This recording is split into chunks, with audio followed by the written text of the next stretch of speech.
Stress is really important at any age to manage, and this is because cortisol, the stress hormone, when it goes up, it can affect all sorts of things about your metabolism, so increase things like glucose in your blood, which then can increase risk of diabetes, and then increase a lot of other risk factors for cardiovascular disease, etc.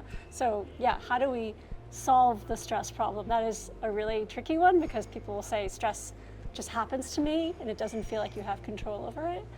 You can actually control stress in these small little ways. So for instance, I recommend obviously a lot of exercise.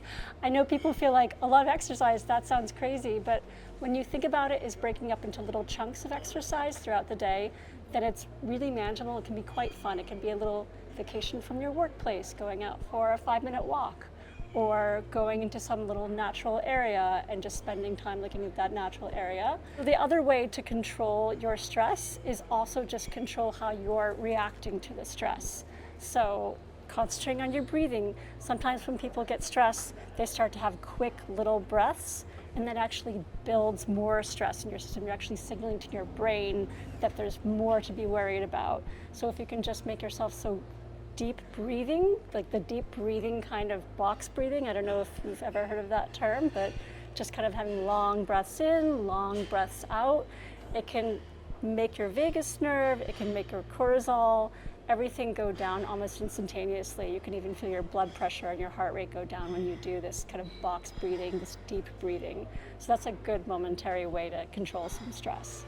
Heart healthy diet, once again, it sounds a little challenging, like there won't be anything fun to eat. But what I like to explain is that the way you can make it into a fun sort of engagement in your health is find, for instance, vegetables that you like and make that kind of like part of a delicious meal. So my family really loves broccoli, and I just find all sorts of ways to make broccoli in all sorts of different kinds of flavors. And then the other thing I would say is making sure that you have a lot of fiber in your diet, and also a lot of omega-3s in your diet. So omega-3s, these are the fatty acids that are in fish, especially fatty fish like salmon and tuna. People find it difficult to eat fish all the time, so sometimes I say, yeah, if you don't think you're gonna eat salmon this week, then try some supplements. I always prefer to have people try to have some EPA as well as DHA, so there's these two different kinds of omega-3s. EPA is more the anti-inflammatory omega-3, so that's very good for heart health, and EPA has been shown to be the most effective for heart health in these very large trials. So that's one big recommendation is keeping omega-3s in your diet. And then the other way that I would really look at nutrition overall is look at also the baddies, which is the ultra-processed foods, staying away from sugar, staying away from saturated fat, and you'll pretty much be okay. Smoking is a big problem. That's one of the biggest factors in increased risk for cardiovascular disease and also mortality.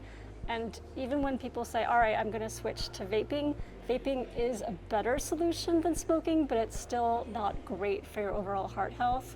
So even switching to a nicotine gum is better than vaping. So HRT is a really interesting issue that women don't have a lot of knowledge about. And so hormone replacement therapy has been around for decades and decades, but for a long time there was news about it. There's a big trial about it about 25 years ago saying that it increased risk of some heart health issues and then also cancer.